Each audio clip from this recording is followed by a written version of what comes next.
Hello friends, নানান ব্যঞ্জনে তোমাদের সকলকে স্বাগত জানাচ্ছি। তো এখন তো জানোই অনেক রাত। তারপরে এখন আমার এই যে আজকে ফ্রাইডে, তো নিরামিষ রান্না হয়েছিল। তো নিরামিষ রান্নাটা কীভাবে করলাম তোমাদের দেখাচ্ছি ঘরোয়াভাবে। তো এখানে দেখো সরষের তেল দিয়ে বানাবো আজকে। তো সরষের তেলটা গরম হয়ে গেছে, এখন এর মধ্যে আমি পনিরগুলোকে ভেজে নেব। আর অল্প পনির রেখে দেবো একটু পকোড়া বানানোর জন্য, আর এটুকুন পনির আর কি আমি রান্না করবো। তো পনিরগুলোকে ভেজে নিচ্ছি, আর অল্প কাঁচা পনির রেখে দিয়েছি পকোড়া বানানোর জন্য। আর এখানে দেখো পনিরটা ভেজে উঠিয়ে নিলাম। এখন এর মধ্যে জিরা ফোড়ন দিয়ে নিলাম। জিরা ফোড়ন দিয়ে নিয়ে এখন এর মধ্যে ফুলকপি আলুটাকে ভেজে নিচ্ছি। তা আমাদের তো লোক সংখ্যা কম, জানোই তো তোমরা, 3 জন আমরা। তো ওই আর কি, সেই জন্য রান্না একদমই অল্প অল্প। তো এখানে ফুলকপি আলুটাকে ভেজে নিয়ে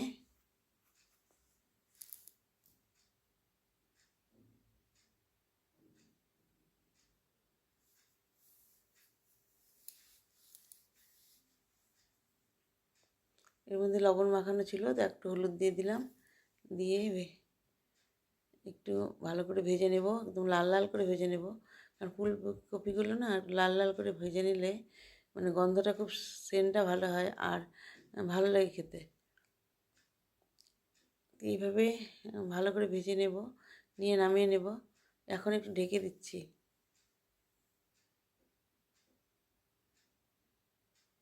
একটু ঢেকে দিলাম। দেখো এখন একটা লাল লাল করে ভেজে নিয়েছি।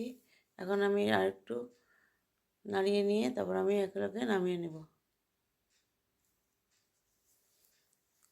তো এখন নামিয়ে নেব ভাজাগুলোকে, ফুলকপি আলুটাকে নামিয়ে নেব।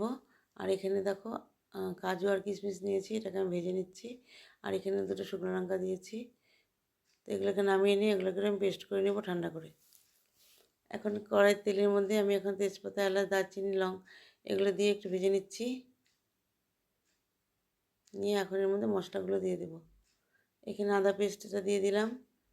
দিয়ে এখন এর মধ্যে কাঁচা লঙ্কা পেস্ট দিয়ে দেব। কাঁচা লঙ্কার পেস্টটা দিয়ে দিলাম। দিয়ে এখন এর মধ্যে একটু নাড়িয়ে নিলাম। এখন এর মধ্যে দিয়ে দেব হচ্ছে বাদাম পেস্টটা দিয়ে কাজু কিশমিশ পেস্টটাকে একটু দিয়ে একটু নাড়িয়ে নিয়ে এখন এর মধ্যে লবণ হলুদ দিয়ে দিলাম। লবণ হলুদ দিয়ে এখন ভালো করে মিশিয়ে নেব।